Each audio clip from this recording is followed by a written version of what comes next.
আসসালামু আলাইকুম। আজকে আমি চর্বি ডাল দিয়ে ইঁচড় রান্না করব। প্রথমে তেল দিয়ে নেব এবং চর্বিগুলো হলুদ দিয়ে ভেজে নেব।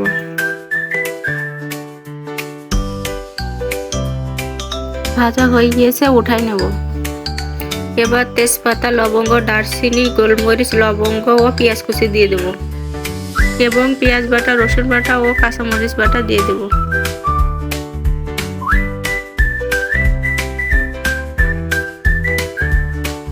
এবার স্বাদ মতো লবণ, হলুদ ও জিরা ও মরিচের গুঁড়া দিয়ে দেবো এবং পরিমাণ মতো পানি দিয়ে কষিয়ে নেব।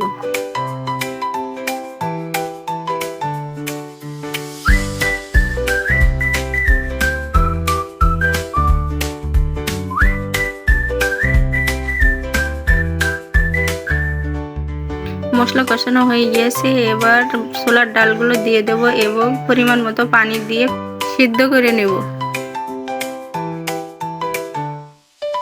এবার কেটে রাখা এঁচড় ও টমেটোগুলো দিয়ে দেব।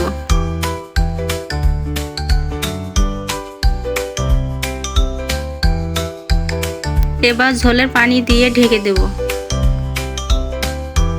ভালোভাবে সিদ্ধ হয়ে গিয়েছে, এবার জিরা গুঁড়া দিয়ে নাড়াচাড়া করে নেব।